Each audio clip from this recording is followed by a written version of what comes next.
चलिए मध्य प्रदेश की खबरों की शुरुआत सबसे पहले दतिया के दंगल के साथ करेंगे। दरअसल दतिया बाई इलेक्शन को लेकर सियासी हलचलें अब काफी तेज हो चुकी है। एक तरफ मध्य प्रदेश के मुख्यमंत्री डॉक्टर मोहन यादव दिल्ली दौरे पर हैं। जानकारी आपको दे दें कि दिल्ली में वरिष्ठ नेताओं के साथ मुख्यमंत्री चर्चा करेंगे, मंथन करेंगे और उपचुनाव को लेकर मंथन किया जाएगा। वरिष्ठ नेताओं से मुलाकात होगी। दूसरी तरफ कांग्रेस में भी महामंथन का दौर जारी है। किसे उम्मीदवार बनाया जाए, ये चर्चा दोनों ही दलों में हो रही है।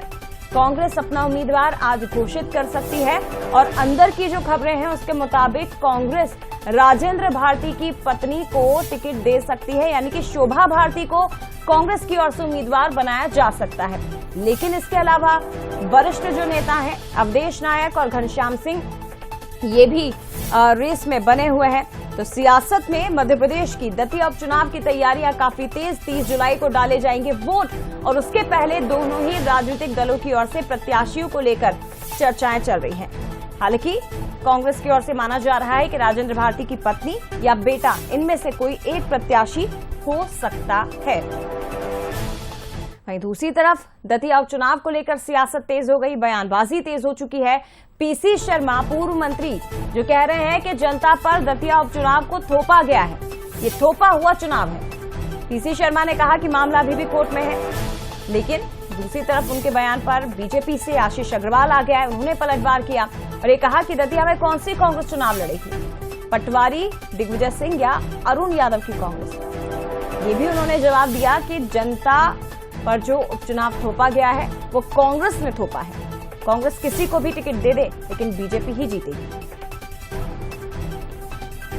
जी जीतू पटवारी जी, दिग्विजय सिंह जी और सब वरिष्ठ नेता दतिया गए थे। उन्होंने सब लोगों से बातचीत और ले ली है, सब जानकारी ले ली है। निश्चित तौर पर कैंडिडेट कोई भी हो, चाहे राजेंद्र भारती जी की पत्नी हो या और कोई परिवार से या और कोई हो। और ये कौन सी कांग्रेस है जो चुनाव लड़ेगी? जीतू पटवारी कांग्रेस, दिग्विजय कांग्रेस, अरुण यादव कांग्रेस। पहले कांग्रेस आपस में तय कर रहे। भारतीय जनता पार्टी पूरी संगठनात्मक क्षमता और सरकार की उपलब्धियों के साथ इस चुनाव को ऐतिहासिक तरीके से जीतेगी।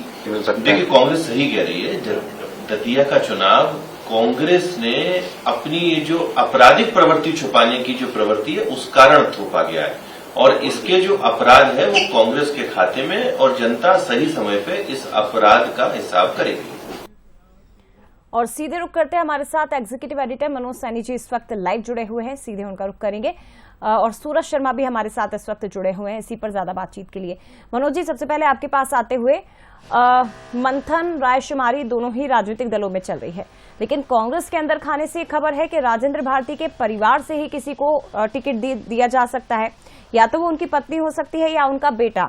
यानी कि अगर परिवार के किसी सदस्य को टिकट देगी कांग्रेस तो एक सहानुभूति कार्ड खेलने की कोशिश की जाएगी।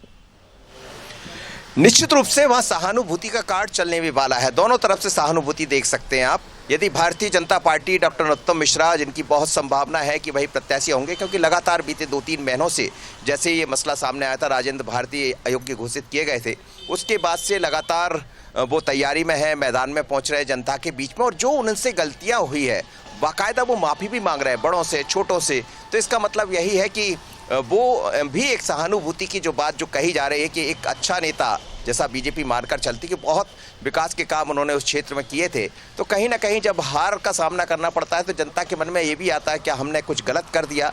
लेकिन जनता जनार्दन है, वो अच्छा बुरा वो तय करती है। तो दोनों तरफ से सहानुभूति की बात कही जा रही। दूसरी तरफ आप कांग्रेस की जो बात कर रहे हैं कि शोभा भारती क्या मैदान में हो सकती है या उनके बेटे हो सकते हैं, तो बहुत संभावना क्या, बल्कि यही तय होना है कि एक तरफ नरोत्तम मिश्रा होंगे और राजेंद्र भारती की जगह उनके परिवार से कोई होगा।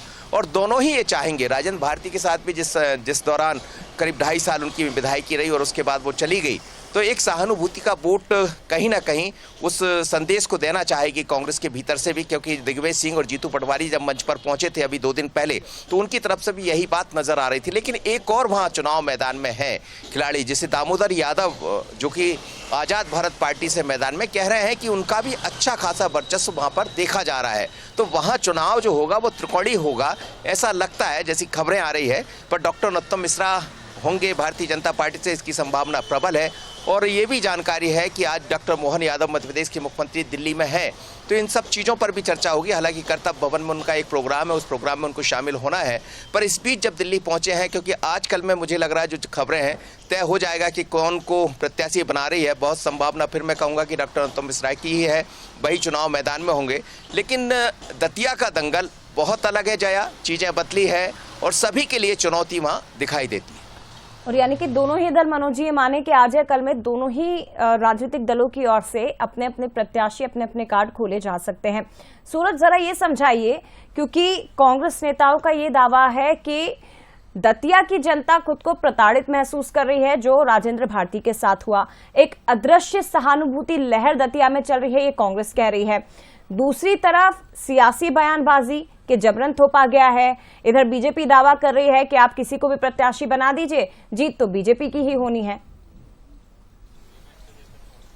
देखिए, बिल्कुल जिस तरीके से दतिया उपचुनाव की जो शुरुआत है उसके पीछे सबसे बड़ी वजह है कि जिस तरीके से राजेंद्र भारती जो विधायक हैं उनका एक भ्रष्टाचार का मामला था, उसके बाद जिस तरीके से दिल्ली हाईकोर्ट का फैसला आया उसके बाद कहीं न कहीं सीट जो रिक्त की गई, तो कांग्रेस यही चाहती है कि जिस तरीके से आनंद फानंद में विधानसभा को देर रात खुलवाकर उनकी सीट रिक्त की गई और उसके बाद अब उपचुनाव की घोषणा हो गई, तो कहीं न कहीं कांग्रेस चाहती है कि एक सद्भावना और सिंपैथी का जो वोट है वो अपने खाते में लेकर जाए। शायद यही कारण है कि जिस तरीके से तैयारियां भी चल रही हैं कि वो चाहते हैं कि इस बार महिला कार्ड वहां पर खेला जाए, कि राजेंद्र भारती की पत्नी शोभा भारती को यदि चुनावी मैदान में उतारा जाता है तो दूसरा एक बड़ा सिंपैथी वोट बैंक ये भी हो जाएगा कि जिस तरीके से हाल ही में राज्यसभा चुनाव को लेकर मीनाक्षी नटराजन का नामांकन रद्द कराया गया है, तो ऐसे में कहीं न कहीं कांग्रेस ये भी कह रही है कि भारतीय जनता पार्टी महिला आरक्षण की बात करती है, महिला सशक्तिकरण की बात करती है, लेकिन एक महिला को चुनाव लड़ने से रोका गया, वो भी उस केस में जिसमें कोर्ट ने कोई संज्ञान ही नहीं लिया, कोई एफआईआर नहीं हुई है। तो कहीं न कहीं तमाम जो अलग अलग तकनीकी संवेदनाएं हैं, सिंपैथी है, उसको लेकर कांग्रेस जनता के बीच जाना चाहती है। और जिस तरीके से हम देख रहे हैं पूर्व मंत्री और तमाम कांग्रेस के नेता कह रहे हैं कि चुनाव थोपा गया है, क्योंकि आनंद फानंद में सीट को रिक्त किया गया, जबकि समय था, उनके पास 2 महीने का समय था, लेकिन तत्काल ही विधानसभा सचिवालय ने सीट रिक्त को घोषित कर दी, उसके बाद निर्वाचन आयोग को भेज दिया और निर्वाचन आयोग ने अब चुनावी कार्यक्रम भी जारी कर दिया। तो कहीं न कहीं कांग्रेस इसी तारतम्य में है कि एक तो सिंपैथी ली जाए और ऐसे में चाहती है कि महिला उम्मीदवार हो, और राजेंद्र भारती की पत्नी यदि होती है तो सबसे ज्यादा उम्मीद कांग्रेस को वही है कि एक तो सिंपैथी वोट मिलेगा और महिलाओं के नाम पर कहीं न कहीं भारतीय जनता पार्टी दोबारा छलावा करने की कोशिश नहीं करेगी, ऐसा कांग्रेस की तैयारी है। ठीक है, बहुत धन्यवाद आपका सूरज, और मनोज जी आपका भी बहुत शुक्रिया तमाम बातचीत के लिए। आगे बढ़ेंगे।